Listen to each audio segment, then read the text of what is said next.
savez ce que c'est un étranger, ce que c'est un migré, ce que c'est un migrant, ce que c'est un demandeur d'asile, ce que c'est un réfugié, ce que c'est un sans-papier et ce que c'est un clandestin. Tout ça, vous le savez, vous le connaissez, vous l'entendez du matin au soir dans les journaux, mais tout ça, c'est en forme de nuages abstraits, on ne sait pas très bien qui est clandestin, qui n'est pas clandestin, qui est réfugié, qui est migrant, qui est migré. Voilà. Si vous arrivez à comprendre ça, déjà, pour moi, mon travail sera fait. À travers un cas particulier qui est le mien. Moi, je suis né en 1965 dans un endroit, Kaboul, Afghanistan. Un pays qui est agricole, qui est très peu développé en 65, comme tous les pays du monde. La plupart des pays de tiers-monde, en gros. Il se passe quelque chose de très étrange. En 1978, les communistes prennent le pouvoir. Les communistes prennent le pouvoir, ça c'est l'Afghanistan, admettons que ça soit l'Afghanistan, donc vous le voyez là-bas, et en haut il y a l'Empire soviétique, un énorme, un gigantesque empire, qui a à peu près la capacité de faire disparaître la vie 3000 fois, avec ses arsenaux nucléaires. Cette puissance-là, il fond sur un petit pays. Il a 1200 km de frontières communs, en 24 heures. C'est le plus grand pont aérien de l'histoire de l'humanité. Vous imaginez le nombre d'avions qu'il y avait dans le ciel, qui déversaient les soldats, les chars. Il y avait un tube comme ça, sur Kaboul, il y avait des milliers d'avions comme ça qui circulaient, qui montaient, et il y avait des milliers à l'intérieur qui descendaient. Ils couraient sur la piste de l'aéroport, ils déchargeaient leurs soldats et les chars, et ils repartaient. En 24 heures, 50 000 soldats sont descendus. Ce n'est jamais vu. Quand on a vu la guerre de l'Irak, les Américains, ils ont mis 8 mois à se préparer pour aller jusqu'à là-bas.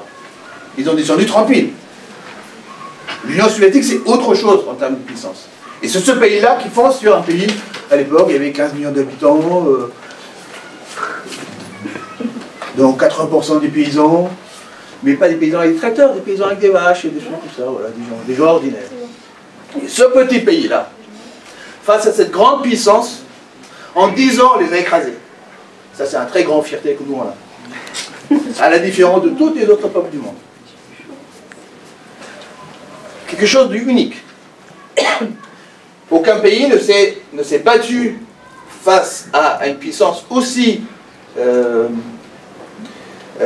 démesurée, et en 10 ans, on leur casse les joues. Et ils sont obligés de partir. Il y a des films, si vous arrivez à le regarder, de temps en temps à la défaite de l'Union soviétique, ils couraient avec leurs chars dans les déserts, avec des haut-parleurs. Ne tirez pas, on s'en va, on s'en va. C'est d'énorme puissance. La Russie d'aujourd'hui, c'est quelque chose de gigantesque pour les Afghans. Ça vous donne un peu l'idée de ce que c'est la population de ce pays. Avant ça, les Anglais qui sont restés 250 ans en Inde, ils sont restés en Afghanistan 3 fois, 2 mois, 4 mois, 6 mois. Genre, en tout cumulé, 2 ans. Ils sont restés en Afghanistan. Personne ne peut prendre ce pays. Et les Afghans, ils ont cette je ne sais pas comment le dire, cette fierté de cette histoire. Et à travers tout ça, malgré tout ça, l'effondrement est global quand on devient réfugié politique. Qu'est-ce qui est arrivé en 1979? Les communistes ont pris le pouvoir.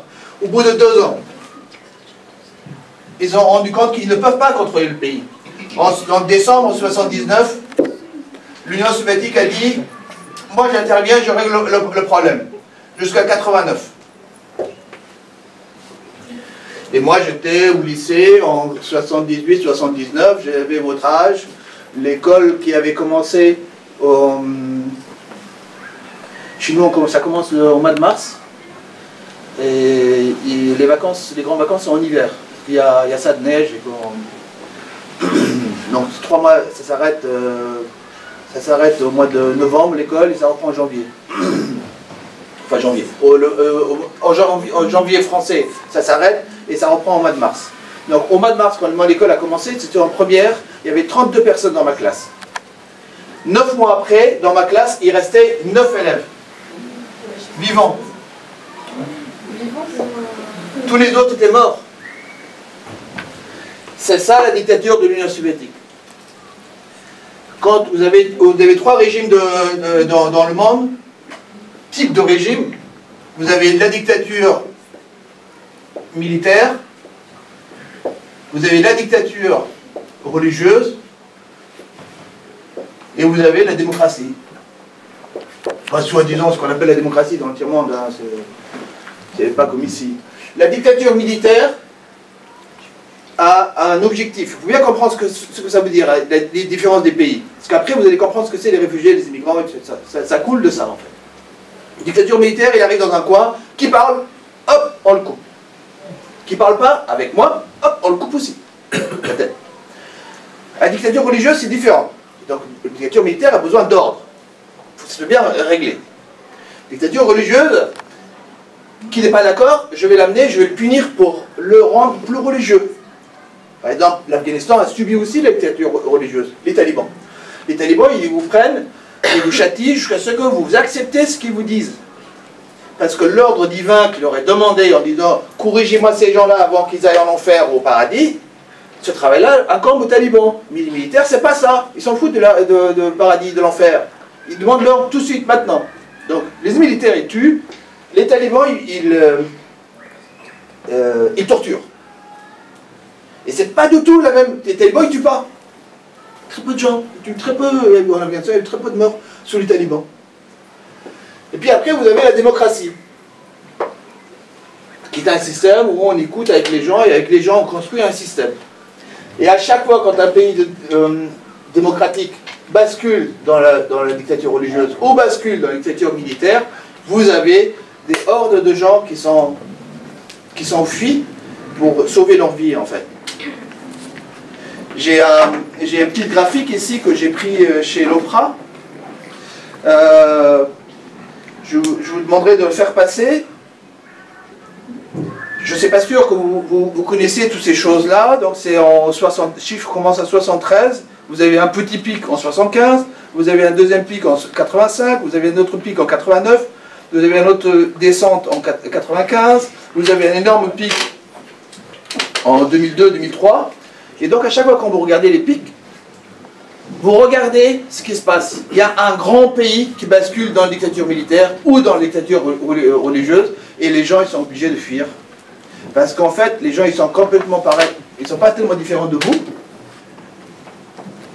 Tout le monde a envie de rester en vie.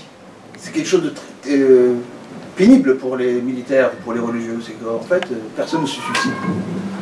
Donc comme on a envie de rester en vie, et là la vie n'est pas impossible, hop, on se décale. Et on se décale, et on se décale, et on se trouve loin. Et c'est comme ça qu'en France a été créé l'Office français de protection des réfugiés et des apatrides, parce qu'en Première Guerre mondiale et en Seconde Guerre mondiale, il y avait beaucoup de déplacés européens qui se baladaient en Europe. Polonais, Allemands, Russes.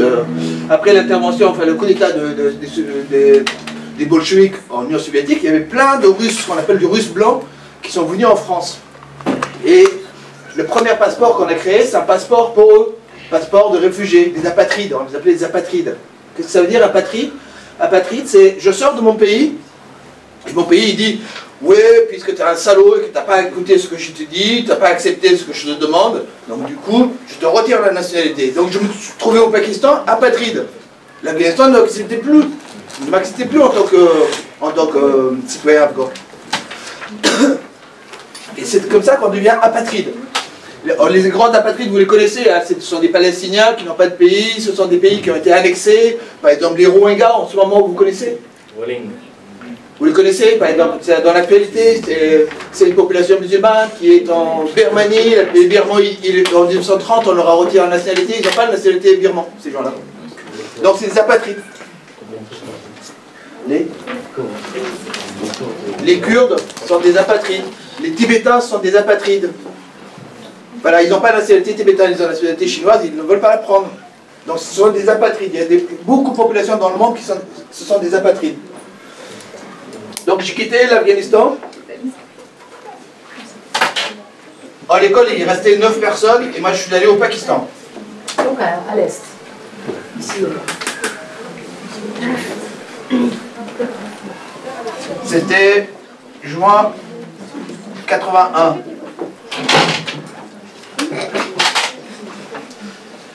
Et quand vous arrivez au Pakistan, il n'y a rien, c'est dans le désert, et puis vous montez à une tente, hein, vous restez là-bas. Le gouvernement pakistanais a accepté les réfugiés politiques afghans. Il y avait 2 millions de réfugiés afghans qui sont arrivés au Pakistan en l'espace de 6 mois. Les Pakistanais, ils ont créé des écoles pour nous.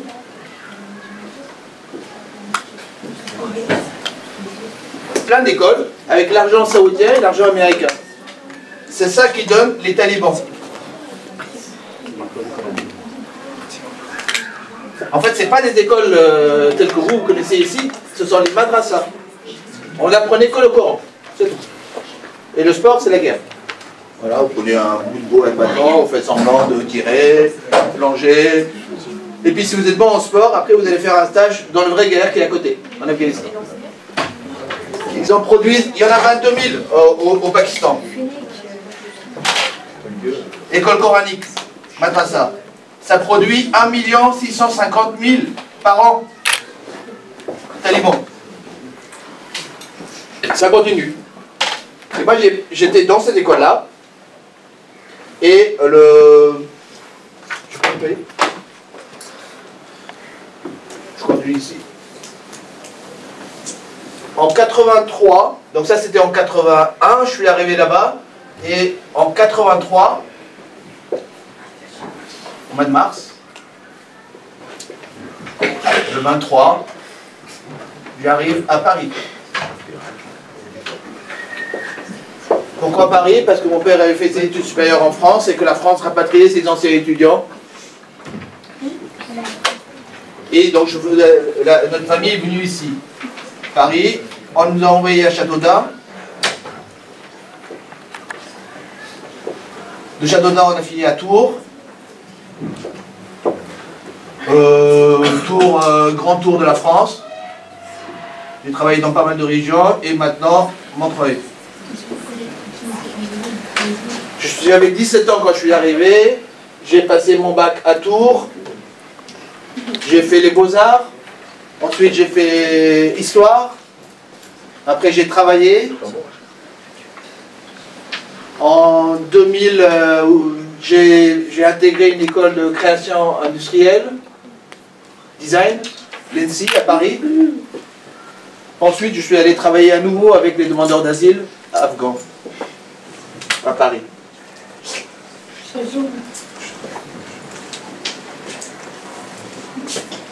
La chose qui est importante là-dedans, en fait, c'est, pour comprendre ce que c'est un réfugié politique, il faut comprendre ce que c'est la vie. Vous êtes en vie et vous ne pouvez pas vivre. Parce qu'ils veulent vous assassiner, vous tuer. Et vous, la seule possibilité que vous avez, vous partez. C'est ça un réfugié politique. Un réfugié politique, c'est quelqu'un qui est à l'extérieur de chez lui et qui ne peut pas demander la protection de son propre pays.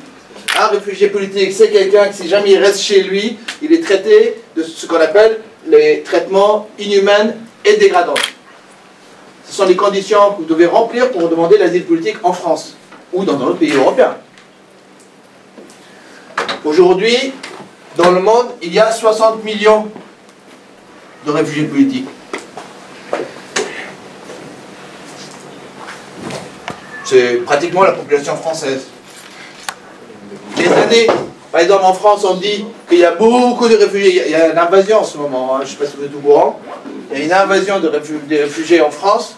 Ils sont 200 000. Au maximum, ils sont 200 000. Il y a à peu près, qui rentrent en France, hein. Il y en a 140 000 à 120 000, ça dépend des années, qui partent de la France. Donc en fait, vous faites la différence,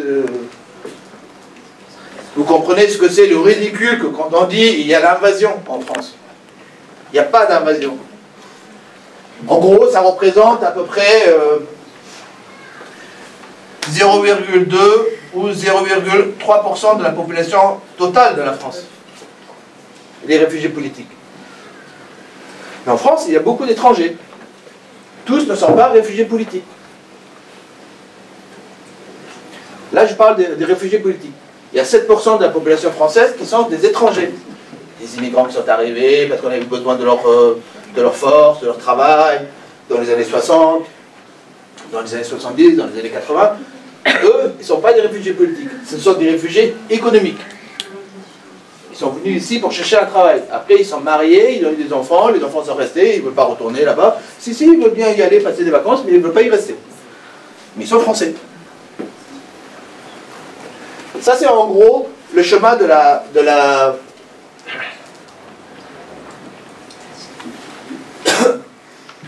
départ. L'arrivée, c'est différent.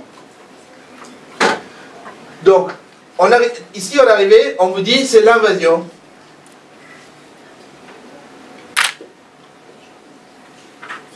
Quel que soit le travail que ceux qui parlent de l'invasion, ou ceux qui veulent faire peur à la population française, en fait, si vous regardez cette partie-là, où la vie même d'une personne est en danger, vous ne pourrez jamais, avec les mots, le dissuader de rester chez lui, de préférer mourir, et de ne pas partir, mettre sa vie à l'abri. C'est inaudible. Ça ne vient même pas à l'esprit, c'est pas compréhensible. Messieurs, restez, mourrez, parce qu'en fait, il y en a un peu beaucoup chez nous. À Calais, par exemple, ils ont monté des toilettes et des salles d'eau pour que les demandeurs d'asile qui sont à Calais et qui veulent aller en Angleterre se nettoient. Et on a présenté ça comme des appels. L'extrême droite, la droite, hein, même les gens de gauche, hein, je veux dire, sinon tout le monde. Il y a plein de gens qui vous présentent ça comme un appel. Si on fait ça, si, par exemple, quelqu'un qui est en Asie centrale, en Afghanistan, il sait qu'il y a des toilettes où on peut se nettoyer les mains, faire pipi proprement, à Calais, il va quitter sa famille, son pays, il va se mettre en marche, il va faire 11 000 km à pied, sous les camions, caché, tenter de mourir une dizaine de fois, parce qu'il y a des toilettes à Calais. Mais oui, les toilettes françaises sont très spécifiques. Et vous ne pouvez pas lutter contre ça.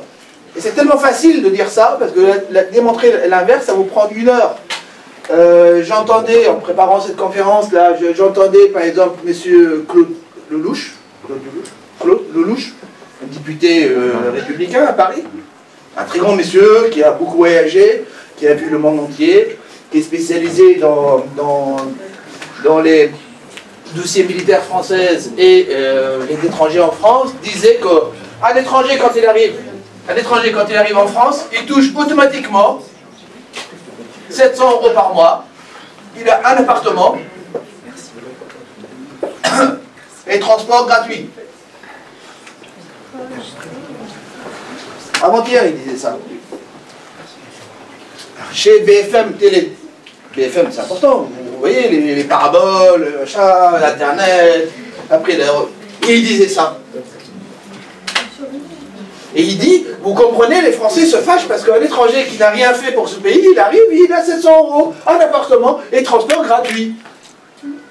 C'est pas possible ça, on ne peut pas accepter ça. Il a oublié de dire que 700 € c'est pour 6 personnes. L'appartement c'est en zone 12. C'est au-delà de zone 7-8. Hein. Moi je suis allé en tant que traducteur pour travailler chez ces gens-là, c'est des CADA. C'est à Mantes-la-Jolie derrière.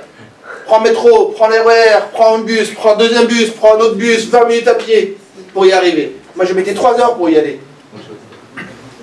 Et les transports, c'est les transports locaux. Le bus.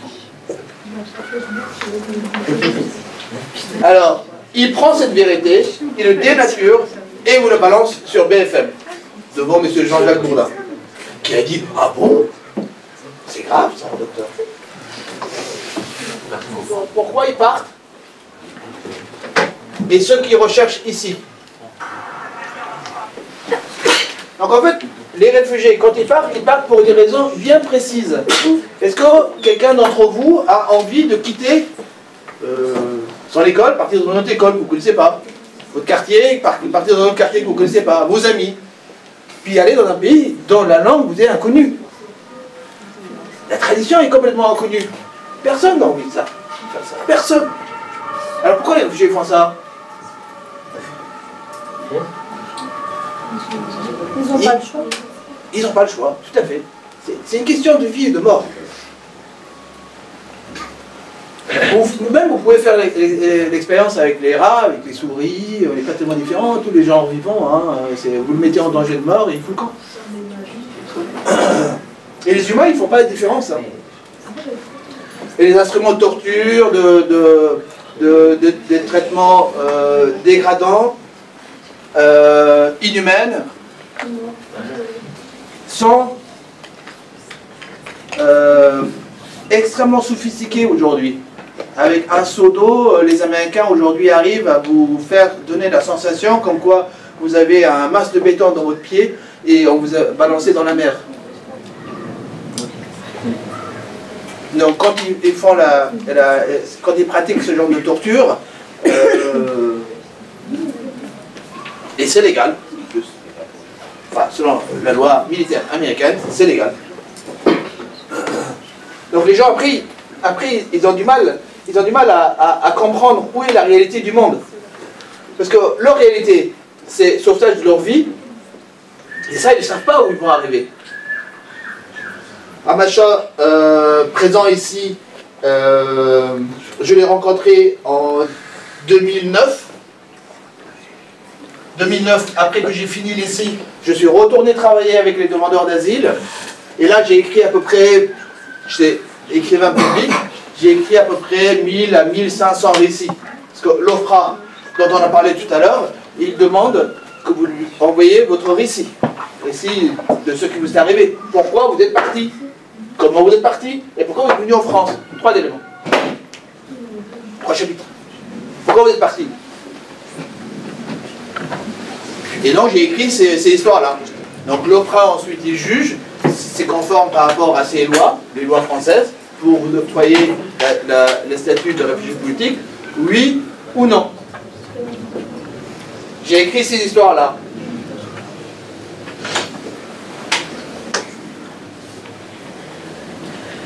Ça part à l'OFRA.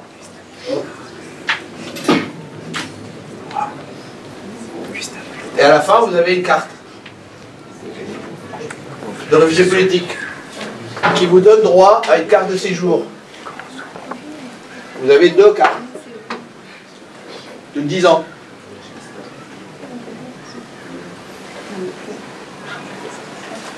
Qu'est-ce que c'est le chemin? Par exemple, moi, je vais vous parler de ce que je connais. Hein. Et il y a pire que ça. Je vais vous parler après, mais en termes, dans les classements des Nations Unies, ceux qui ont subi le plus de dégâts mentaux dans leur vie, ce sont les Algériens.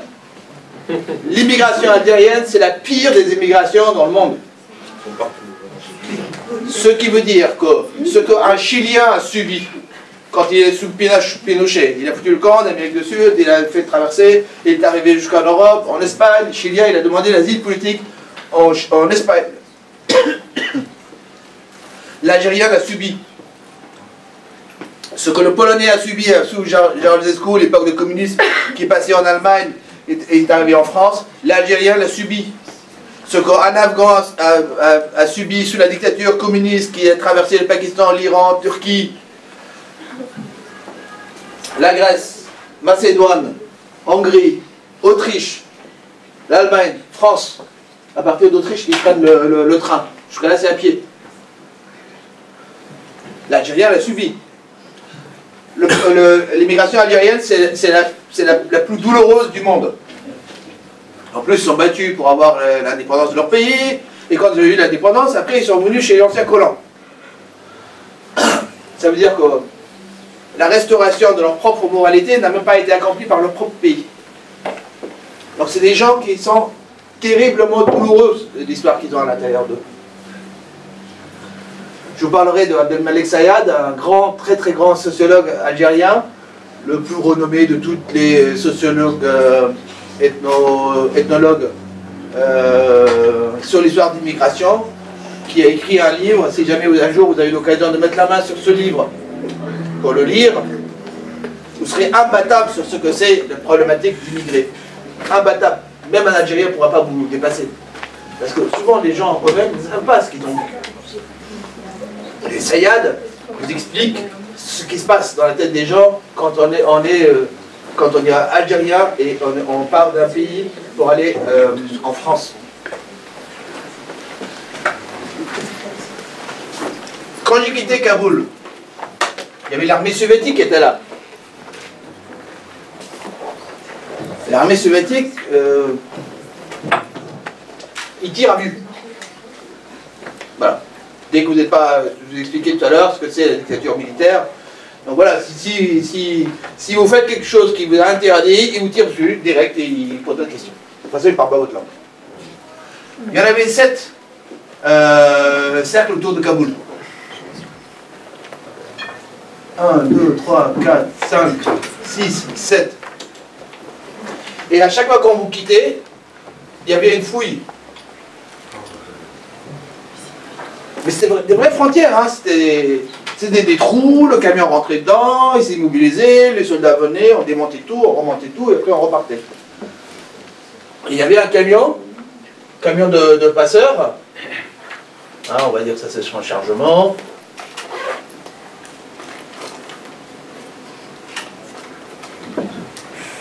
Ils ont un petit devanture aussi, là-bas sur leur tête, la bâche. Et il y avait 2 personnes dedans. Le chauffeur et son... On appelle ça kidnap, mais enfin c'est son aide.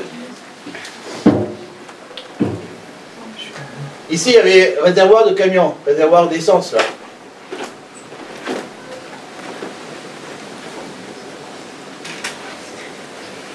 Il avait vidé le réservoir d'essence. Il avait traficoté à l'intérieur, il avait mis un réservoir ici.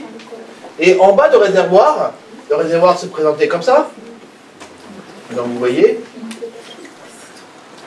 en bas du réservoir, il avait fait un trou. Et nous, on rentrait dans ce trou.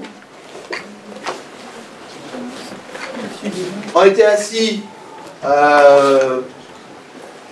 on appelle ça, en tailleur, la tête entre les genoux, et on était 3 là-dedans.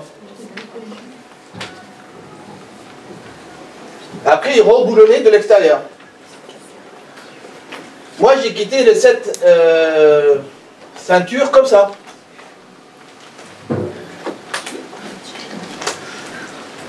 Pour faire 700 km, j'ai mis 9 jours.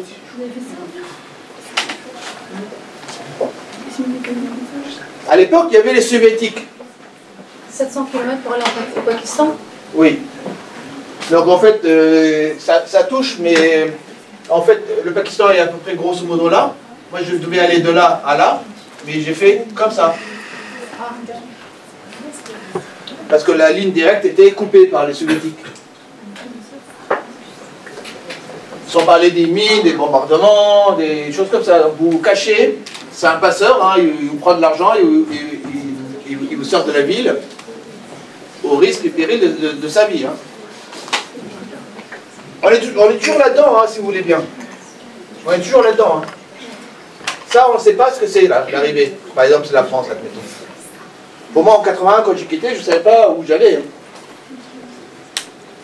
Et aujourd'hui, les gens, quand ils quittent, il n'y a pas les 7 ceintures autour de Kaboul. Il vient au Pakistan.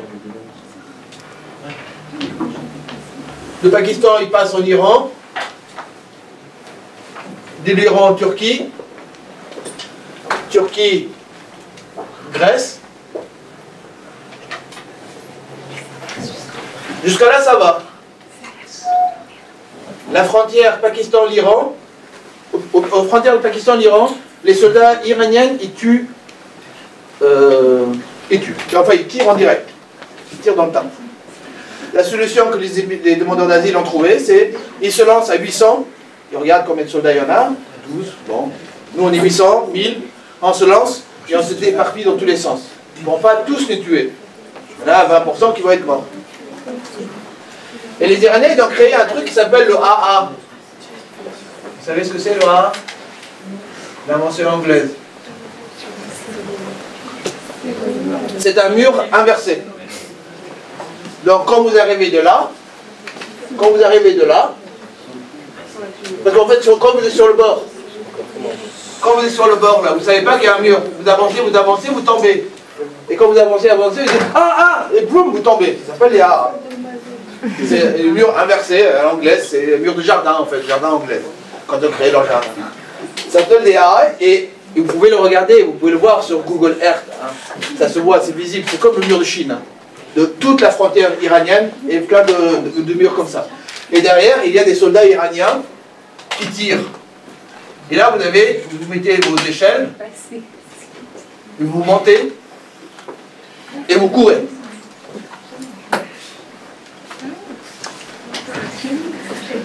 En Turquie, quand vous arrivez, donc quand vous passez la frontière Iran-Turquie,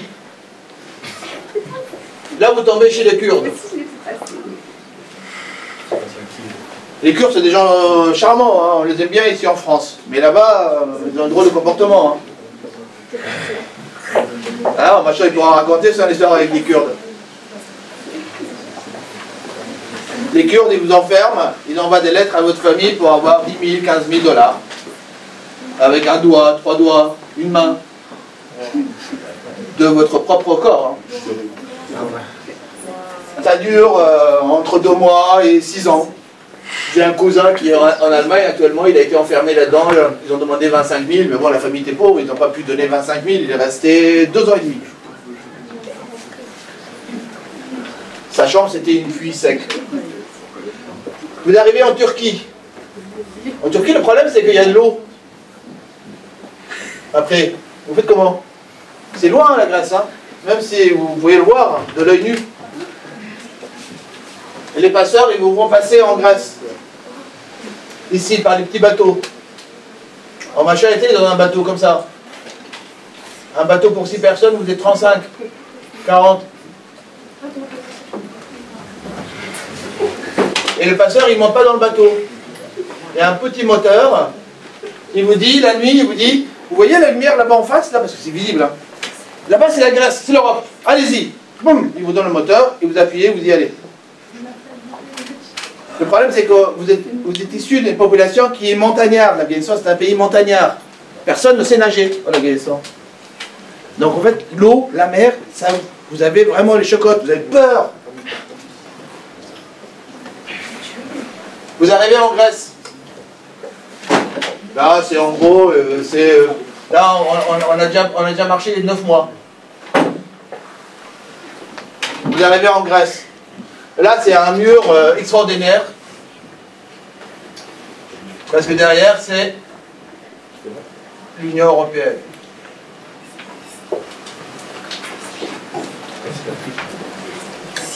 Ici, quand à partir du moment où on arrive en Europe, il n'y a plus le danger de mort. Ça arrive souvent, hein, mais bon. C'est pas l'État qui va vous tuer. L'État ne tue pas en Europe. L'État vous maltraite, mais il ne vous tue pas. On est dans le territoire des droits de l'homme et des citoyens et des conventions de Genève. Voilà. Et là, vous passez par... vous passez dans un bateau, même histoire que Calais. Donc vous courez derrière le camion qui se gare pour les toilettes, pour aller prendre de l'essence, choses comme ça. Vous montez vous ouvrez le camion et vous rentrez dedans. Le camion rentre dans un bateau, et le bateau prend l'eau pour aller en Italie. Ou vous passez comme ça, c'est comme ça que Machin avait fait. Ou vous passez à pied, vous allez en Macédoine, vous allez en Serbie, et vous allez en Hongrie. Par le nord. Par le nord. Ouais, par le nord. Alors, il faut savoir ce que c'est la Grèce. Hein. Vous avez déjà entendu parler de l'aube dorée? Non. C'est le parti extrême droite grec. Et pour s'amuser, ils sortent le soir, ils font la chasse aux étrangers. Et les étrangers, ils ont très peur, donc ils marchent en groupe, et donc ils sont repérables. La plupart du temps, ils sont dans des zones malfamées, un peu détruites, et donc l'aube dorée, il vient faire la chasse là-bas, et la police soutient l'aube dorée en permanence. Quand vous n'êtes pas blessé en Grèce, vous allez en Macédoine. Macédoine, c'est compliqué, c'est un peu mafieux, il faut payer. En Serbie, ça se passe bien. En Hongrie, vous avez entendu parler de système hongrois, très fascisant, très nationaliste, avec Orban. Les frontières sont fermées, les murs sont fermés, dès qu'ils vous attrapent, hop, vous allez directement en prison. De prison, il y a des camions qui viennent vous prendre, qui vous ramènent exactement de là où vous êtes parti. Parce que souvent, les gens qui partent, par exemple, ils arrivent en Grèce, la Grèce les envoie en Turquie, la Turquie les envoie en Iran, l'Iran les envoie en Afghanistan. Donc vous pouvez faire très bien le trajet, c'est pas une ligne directe, hein. Vous pouvez très bien partir de Kaboul pour dire je vais aller en France. Et en fait, pour arriver en France, vous faites 4 fois le trajet. Vous faites des allers-retours, on vous attrape, on vous renvoie, après vous revenez. On vous renvoie, après vous revenez. C'est un jeu très étrange. Très dangereuse aussi. Tellement dangereuse que moi, entre 2009 et 2012, quand j'ai travaillé, j'ai vu très peu de réfugiés politiques, demandeurs d'asile, au-delà de, en gros, c'était 25 ans. 27 ans, c'était des vieux qui arrivaient. À votre avis, pourquoi ils ont tous 25 ans? Mineur. Regardez les Jeux Olympiques. Les athlètes, ils n'ont pas 27 ans. À 27 ans, on considère que c'est un vieux. À 28, 29 ans, ils sont déjà à la retraite, hein, les grands athlètes. En fait, vous n'avez pas la force physique de faire ce chemin si vous êtes au-delà de 27 ans. C'est tellement dur. Ce chemin-là, c'est tellement dur que si vous avez plus de 27 ans, vous ne pouvez pas passer physiquement, vous n'avez pas la force. Moi, j'ai vu des gens, par exemple, ils passaient sous le camion. Donc, il y a un gros camion. Il y a ses roues. Il y a des roues ici. Et là, il y a plein de tas de choses sous le camion, là. Donc, vous avez un mec qui est suspendu sous le camion, qui roule à 120 km/h. 3 heures à 6 heures. Vous ne pouvez pas tenir comme ça, hein, suspendu sur le camion, si vous n'avez pas, si vous avez plus de 25 ans. Bon, vous pouvez le faire, il y en a plein qui le font. Hein. À un moment donné, ils fatiguent, ils lâchent, le camion roule dessus. Donc, ceux qui arrivent ici, en France, et après on leur dit, mais non monsieur, il va falloir comprendre qu'en France, il y a beaucoup de gens, vous devez repartir chez vous. Ça reste aussi inaudible quoi, au départ. Ça, c'est la population, ce que c'est être réfugié politique en France aujourd'hui. Là, je vous ai parlé des un coin du monde que je connais. Afghanistan, en gros, c'est le deuxième contingent de réfugiés dans le monde. Le premier, aujourd'hui, c'est la Syrie. L'Afghanistan a été... parce que les Russes, quand ils étaient en Afghanistan, ils avaient une politique, on appelait ça la politique de terre brûlée. Ils arrivaient dans un village, dans une ville, dans un endroit, dans un champ, ils arrivaient dans une plaine, et ils disaient, ou vous acceptez notre politique à nous, ou vous dégagez. Donc ils brûlaient les champs, ils détruisaient les maisons, etc. On appelle ça la politique de terre brûlée. Donc ou vous allez dans les villes qui étaient sous contrôle soviétique, ou il fallait quitter les champs. Les animaux, les fermes, etc., il fallait les quitter. Donc les Afghans sont partis massivement à l'étranger. Et là, en Syrie, on fait exactement la même chose. Ou vous êtes avec nous, ou vous êtes contre nous. Il n'y a pas le milieu. Je vous disais tout à l'heure, il y a à peu près 60 millions de réfugiés dans le monde. Et moi, je viens de vous parler de l'Afghanistan, AFG, qui a à peu près, en gros, 5 millions de réfugiés.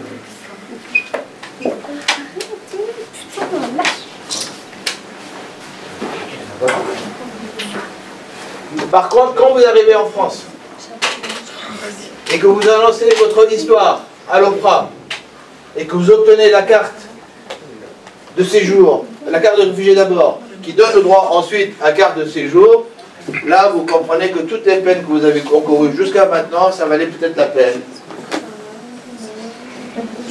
Parce que là commence une autre vie. Il y a beaucoup d'institutions françaises proposent beaucoup d'aide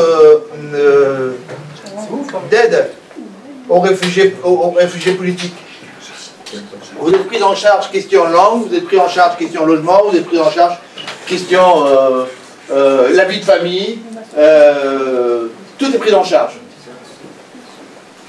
Une fois quand vous arrivez jusqu'ici, c'est très important d'arriver jusqu'à là. Sur le chemin, c'est très difficile. C'est un chemin de sélection en fait.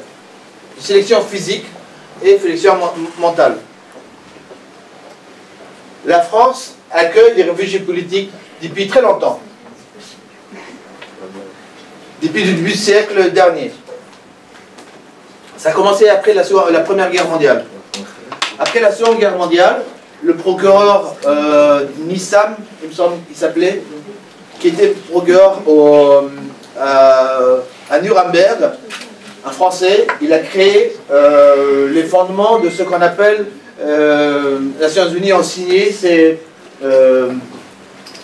Convention de Genève.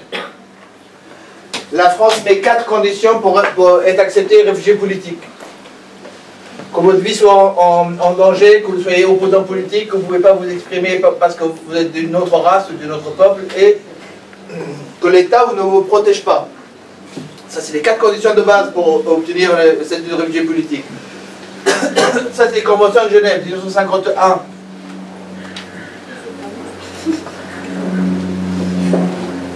Et 52. La France, on a rajouté 3 autres conditions aussi. J'accepte aussi, si jamais il y a la violence généralisée dans votre pays, vous êtes étudiant, par exemple, vous êtes lycéen, vous voulez aller au lycée, mais il y a la guerre autour de vous. Vous ne pouvez pas aller à l'école ou au lycée. Alors la France dit, bon ben si il y a la guerre généralisée et aveugle dans ton pays, je t'accepte. Condition subsidiaire, protection subsidiaire, ça veut dire qu'il protège votre envie et votre vie. Si vous êtes par exemple musicien, alors les talibans ils n'aiment pas les musiciens. Ah, vous jouez de la musique, on vous coupe les mains. Bon bah musicien aussi. Il y a des pays dans lesquels votre tendance, par exemple, vous êtes homosexuel. Ils n'aiment pas ça. Le pays n'aime pas ça. Vous voyez qu'il y a des pays dans lesquels il n'y a jamais d'homosexuels. La Tchétchénie, par exemple. Il n'y a pas d'homosexuels. Et bien la France accepte ça aussi, en tant que réfugié politique. C'est très important de savoir ça. Après, la France, ils ont rajouté 3 conditions supplémentaires sur la Convention de Genève, et les autres pays européens ont suivi la mention française, et maintenant les autres aussi, ils appliquent ce que la France a commencé à appliquer. Le bureau de ce OFPRA est à Fontenay, c'est juste à côté de Montreuil. Je voudrais terminer par quelque chose qui est important pour moi, pour que vous compreniez bien. Par exemple,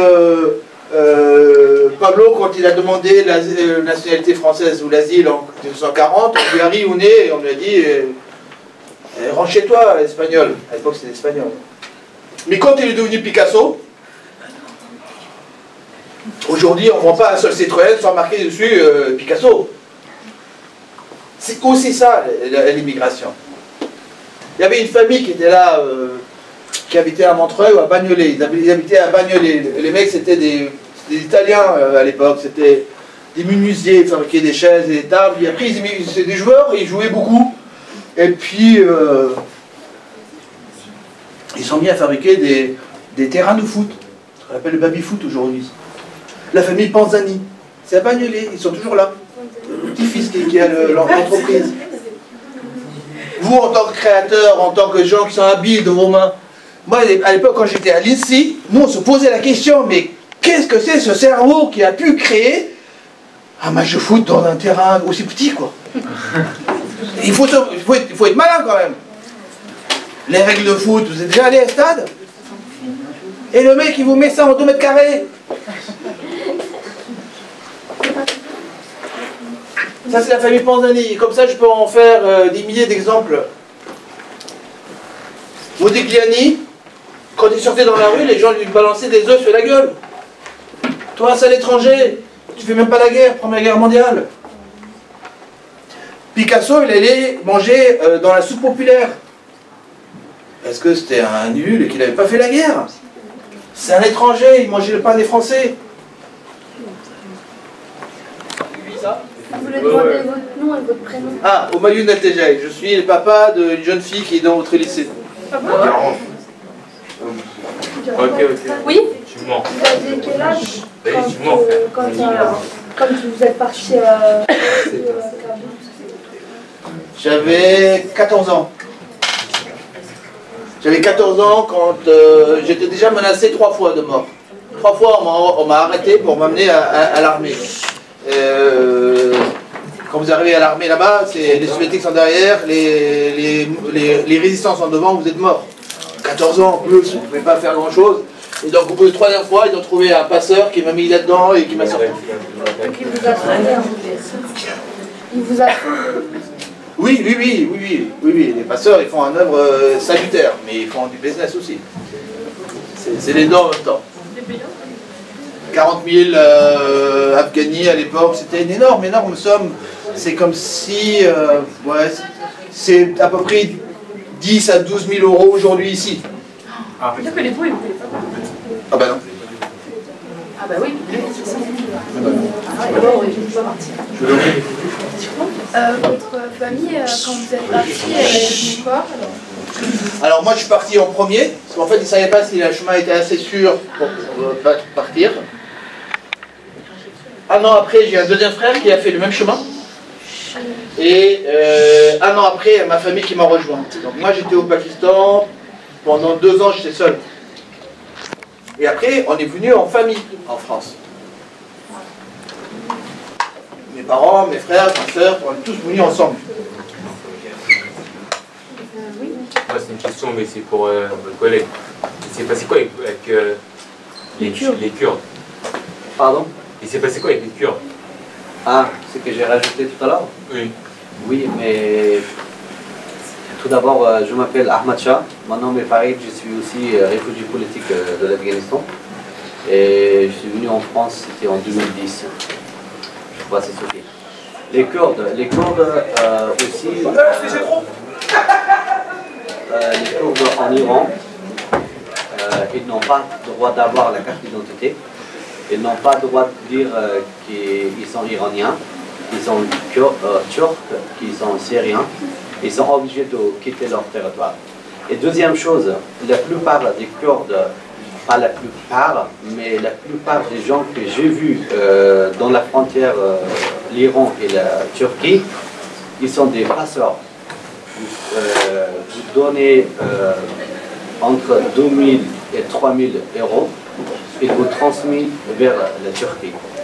Et parfois, il y a des gens super méchants, ils vous prennent en otage, ils vous donnent le portable et vous devez appeler à votre parent pour verser l'argent sur leur compte. Sinon, ils coupent votre doigt et la main et voilà, ils font tout ce qu'ils ont. Et souvent, ils sont des gens de PKK. Je crois que vous l'avez entendu, le Pajak, c'est ce parti politique en Iran et en Turquie. Ça vous est arrivé?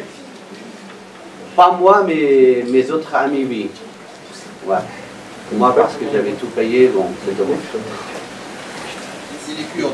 L'armée turque vous ramasse à la frontière et vous amène dans un coin, il vous lâche, ce qu'on m'a raconté il y a 4 jours, et après il tire une balle dans l'air. La nuit. Pour alerter à une autre population qui doit venir vous chercher.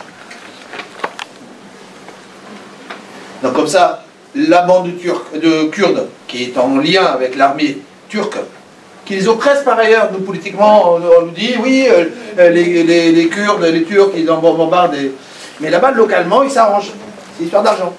Et donc, ils tirent, et puis il abandonne cette population, il y a 7-8 personnes, et puis les Kurdes, ils viennent la nuit, ils connaissent leur chemin, ils ont des 4x4 avec des grands projecteurs, et puis ils vous attrapent et ils vous amènent là où ils veulent.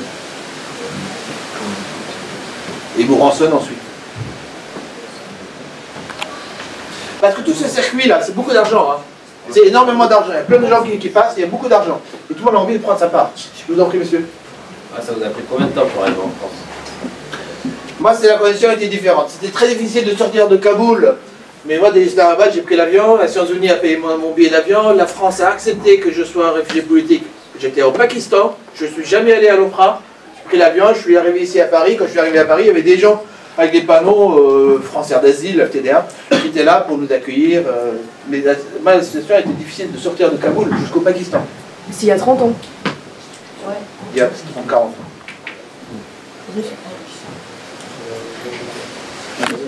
Vous avez quel âge quand vous passez en France? J'avais 17 ans. 14 ans quand j'ai quitté l'Afghanistan, 14 ans et demi par là. Et j'avais 17 ans et quelques quand je suis arrivé en France. Vous avez payé pour faire tout votre voyage? Non, moi j'étais accepté en tant que réfugié politique au Pakistan. Donc c'est le Haut Commissariat pour réfugiés, Nations Unies, Haut Commissariat UNHCR, qui a payé mon billet d'avion pour que je vienne de Pakistan jusqu'à la France. Et de l'Afghanistan au Pakistan, vous n'avez rien payé? Ah si, ça c'est ce que j'ai dit à Madal, j'ai payé énormément. Et comment vous avez fait pour trouver... Enfin, vous avez les moyens nécessaires? Mon père avait trouvé un moyen pour me payer. Mais ça coûte extrêmement cher. C'est un énorme business. Ils gagnent des millions et des millions et des millions. Excusez-moi, je finis cette question. Par exemple, il y a un bateau qui part de la Libye. Il y a 1000 personnes dedans. D'accord? Et bien, comptez 6 000 € par tête de pipe. Juste Libye jusqu'à... comment ça s'appelle l'île à côté de Sicile, Lampedusa. C'est pas loin. Vous imaginez combien c'est d'argent pour le passeur?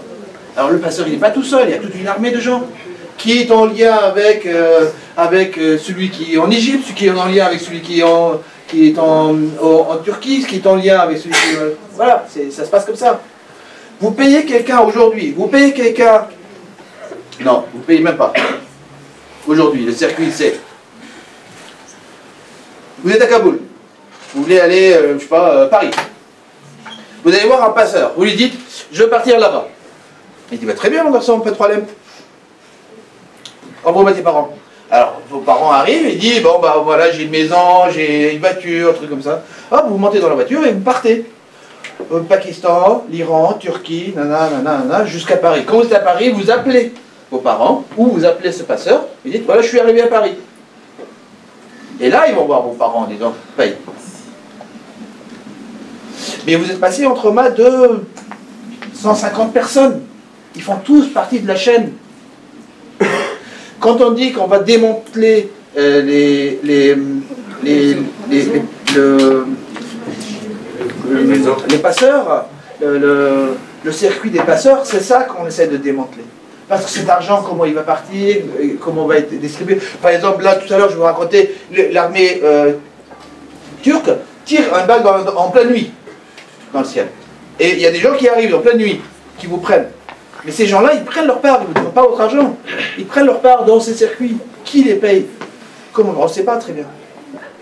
Excusez-moi qu'il y a d'autres qui les payent. Les passeurs, ils n'avaient pas le droit de vous faire passer.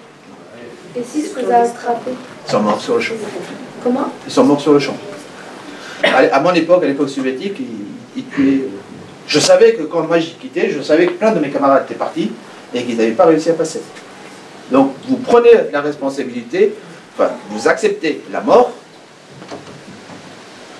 Je préfère... Il les tue aussi, il tue à ceux qui... Ah oui, tout le monde. Et en bout le camion. Les soviétiques ils faisaient comme ça. Oui, Garance me propose de vous parler en détail de quelque chose dont je suis passé vite fait, ce que c'est la dictature militaire. La dictature militaire, en détail, c'est en gros, c'est que j'étais, par exemple, le lycée était normal, et on bascule, il y a des militaires qui prennent le pouvoir, c'est des communistes, et puis les gens, parmi nous, là, des gens en classe, il y en a qui deviennent communistes. Ils deviennent agents de l'État, et ils viennent vous surveiller. Et ça, c'est quelque chose d'extrêmement pénible. Par exemple, pour les 3 ou 4, ça arrive souvent entre les copains, là, 3 ou 4, à discuter des choses et d'autres. Qu'est-ce que t'as acheté? Tes chaussures sont vachement bien, ta chemise, tu l'as trouvée où? Et plouf, il y a un mec qui arrive, qui dit, vous parlez de quoi? De rien. Si, vous êtes en train de parler, je vous ai vu hier. Là, tout à l'heure, je vous ai vu. Oh, on parlait de chaussures. Bon, j'ai envie d'aller aux toilettes, hein, excusez-moi. Il y en a, hop, il y en a un qui casse, deuxième casse, et il y en a un qui se trouve devant lui. Ah bon, vous n'avez pas parlé hier soir, le président de la République a fait un discours, vous pouvez me commenter? Vous avez intérêt à être extrêmement enthousiaste quand on parlait du président de la République qui a fait un discours à la con hier soir. Ben non, j'ai pas écouté. Ah ben, si vous n'avez pas écouté, vous êtes anticommuniste. Dans l'après-midi, vous allez être convoqué par la direction du Parti communiste dans votre lycée.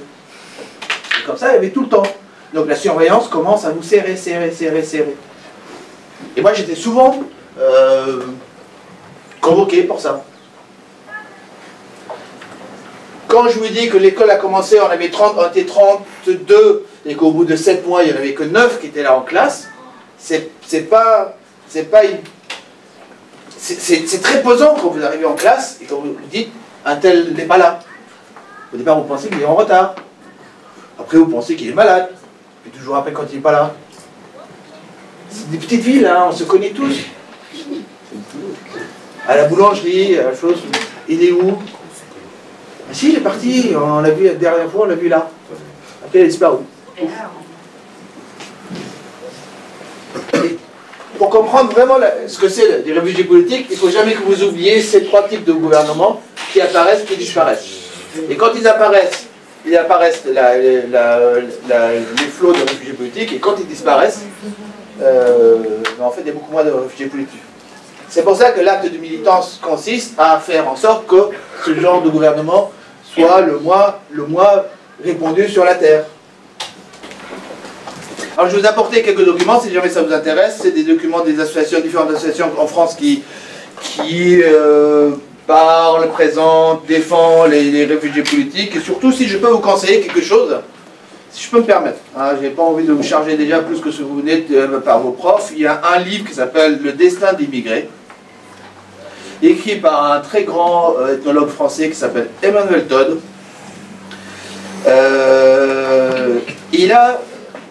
Parce qu'il n'y a pas que la question de réfugiés, donc j'ai parlé, qui est important pour vous, mais comprendre qui vous êtes en fait, et quelle est la relation que vous avez avec les étrangers, chacun d'entre vous.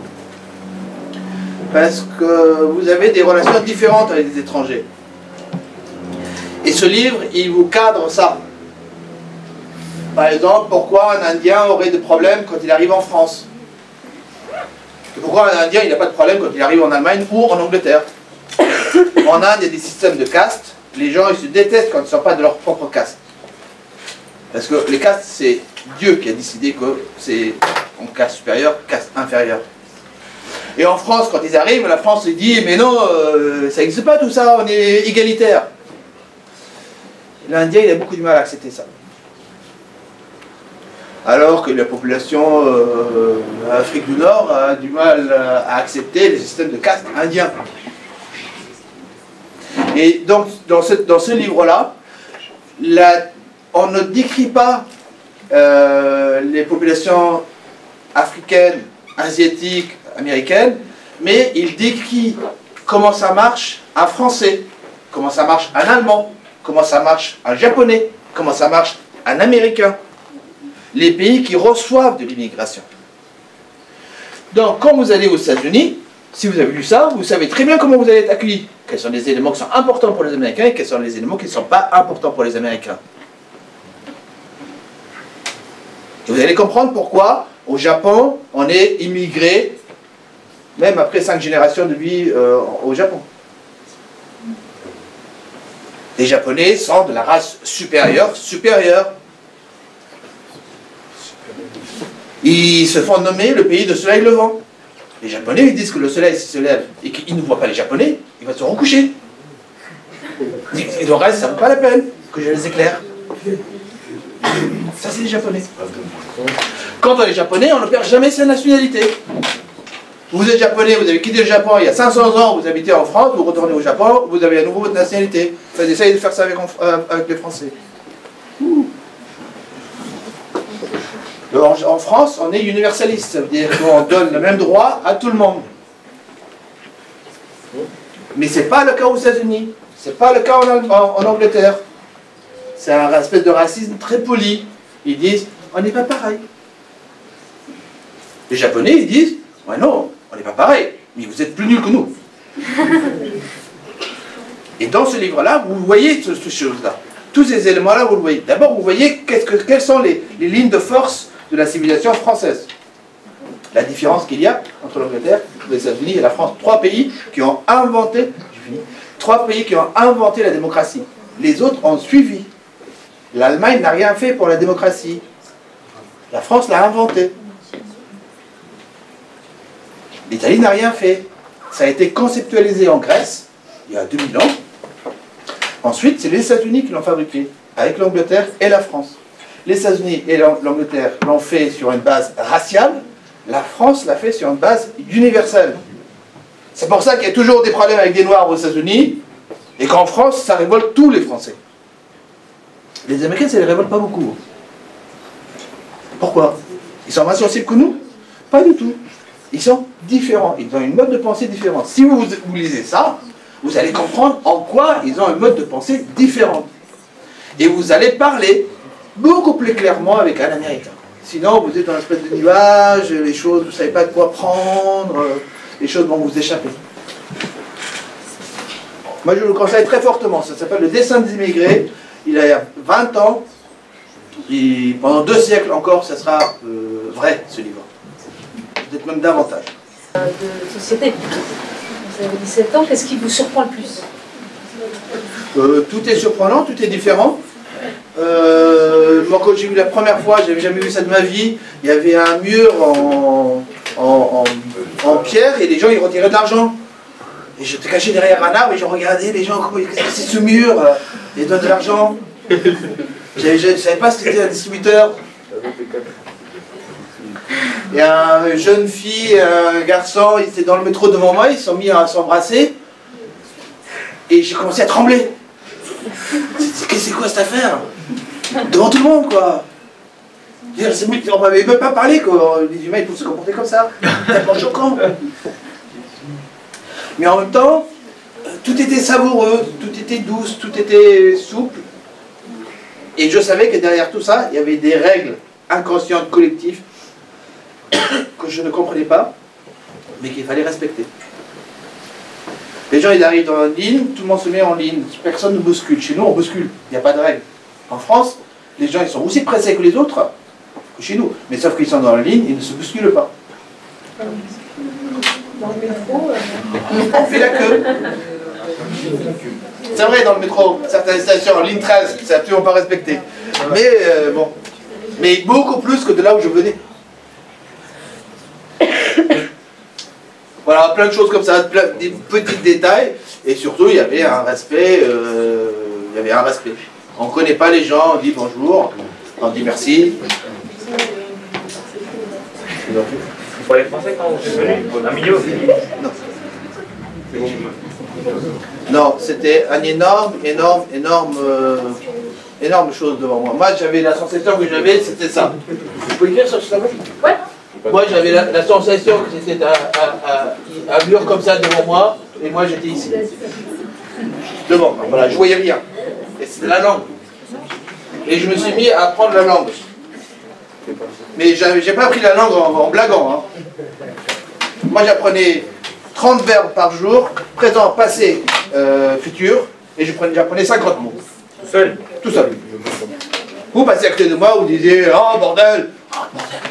J'écrivais bordel, et puis je l'écrivais mal forcément, parce que je sais pas comment c'est écrit. Et puis j'allais voir quelqu'un, il disait bordel, bordel. Non, pas bordel, mais bordel. Ah d'accord, écrivez-le. Et après il allait apprendre. 130 mots, 180 mots par jour. Mais tout ne restait pas, hein. J'avais un cerveau extrêmement performant, mais 130 mots quand même, faut pas exagérer quoi. Mais 2 semaines après, quand il revenait, quand vous passez à côté de moi encore en disant « Oh bordel, ça marche pas !» Ah, tu connais ce mot, hop, je n'avais qu'à regarder et je comprenais ce que vous avez dit. Même s'il y avait un décalage de un quart d'heure, mais j'avais compris ce que vous avez dit. Donc comme ça, j'ai commencé. Mais j'ai pas arrêté, hein. Je continue encore, hein, parce que c'est quelque chose qu'il faut l'entretenir. Hein. Et en France, j'ai appris que, j'ai compris ça assez vite, que pour entrer en contact avec les Français, c'est très facile si on parle leur langue, et ils vous encouragent, les Français, quand vous parlez bien leur langue. C'est très important pour les Français. C'est extrêmement important. Vous êtes allé à l'école après? En France? Oh, oh. Moi j'ai fait première terminale en Afghanistan. Je suis arrivé au Pakistan, j'ai fait première S, terminale D, C au Pakistan. Je suis arrivé en France, j'ai recommencé. Seconde, première, j'ai redoublé ma première et j'ai fait terminale. Donc j'ai fait 4 premières, 3 terminales. Ça se passait comment les cours en France? En français? Au début, je le faisais en anglais. Première année quand je suis arrivé, par exemple les cours de physique et mathématiques, tout ça, je répondais en anglais. Après, petit à petit, j'ai réussi à attraper. Vous avez appris l'anglais? J'ai appris l'anglais d'abord en Afghanistan, mais au Pakistan, j'ai fait mes études en anglais. C'est un pays qui est sous la domination anglaise, anciennement, c'est un pays Commonwealth, donc la langue pakistanaise est anglais.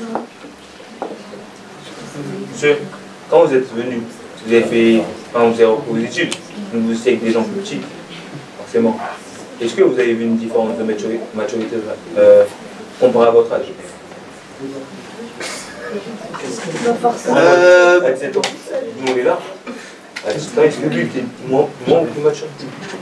C'est sûr. En fait, quand je suis arrivé en France, on voulait que je sois plus mature que les autres. L'entourage voulait ça. Parce que j'avais 20 ans quand mes camarades avaient 16 ans à l'école. Mais le traumatisme de la guerre est tel que vous ne pouvez pas lever la tête. En fait, vous êtes complètement détruite. Toutes ces histoires que je vous ai racontées, maintenant je peux les raconter. Mais à l'époque, j'étais incapable de mettre les mots dessus. Donc ça vous détruit tellement que vous ne savez même pas, vous ne pouvez pas vous ramasser. Vous ne pouvez pas coller vos différents morceaux. Donc en fait, cette maturité est dans la tête des autres, mais moi-même, je ne les avais pas. Alors si, bien sûr, j'étais plus dur que les autres, parce que j'avais vécu des situations plus dures. Mais j'étais plus courageux, parce qu'en fait, un chat qui traverse, les gens ils ont peur, hein, un chat passé à droite à gauche, ouais, c'est des chats qui étaient passés à droite à gauche, c'était des MiG-27 qui passaient à droite à gauche, qu'est-ce que c'est un chat? Tu vois, il y avait des trucs comme ça. Mais pour le reste, moi j'avais pas, c'est petit à petit que les choses maturent, comme un thé qui se diffuse, et après, si vous faites un travail là-dessus, ça veut dire si vous lisez les autres qui ont mené des études, des spécialistes, donc eux ils mettent des mots, et ils font des paquets. Et là, vous le voyez beaucoup mieux. C'est à ce moment-là que vous le comprenez. Mais c'est vrai, j'ai fini sur une deuxième partie de mes études, donc en 2002, quand j'ai intégré l'INSI, mes camarades ils avaient 20 ans. Moi j'avais X âge, je ne sais plus, j'avais 35 ans. Voilà, j'étais plus vieux que les profs.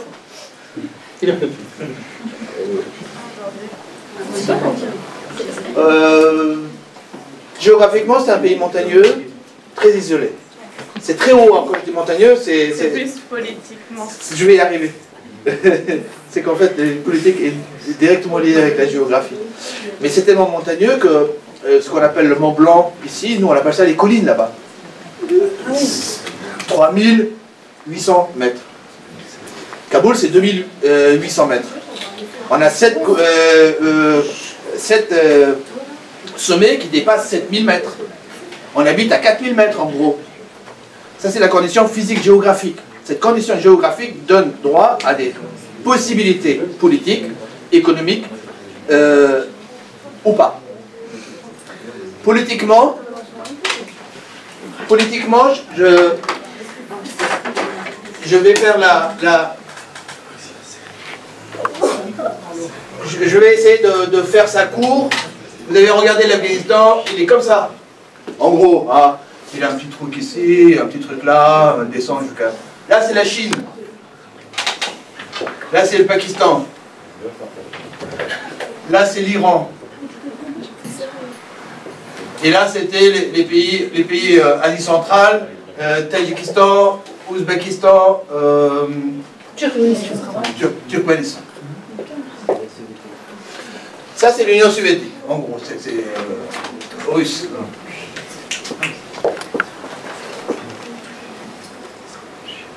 Il y a deux formes d'État dans le monde. Il y a État, Empire. État, c'est un pays qui a des frontières carrées. Empire, c'est comme un ballon. Vous le gonflez, il devient grand. Vous le dégonflez, il devient tout petit. Nous, on était entourés des empires. Empire anglaise, qui devient grand, qui nous pousse par là. Empire soviétique, qui nous écrase là-haut. Et empire safavide, qui nous écrase de ce côté-ci. L'Afghanistan a toujours été entouré des ennemis. Ça, c'est de l'ancien temps. Aujourd'hui, le Pakistan, pays nucléaire, en guerre contre l'Inde, allié de l'Arabie Saoudite, qui tue les gens en péninsule arabique. Un pays extrêmement agressif. La Chine, pareil. L'Union soviétique, enfin ce qu'il en reste. Bon, là, c'est un peu plus calme. L'Iran, l'Ebola.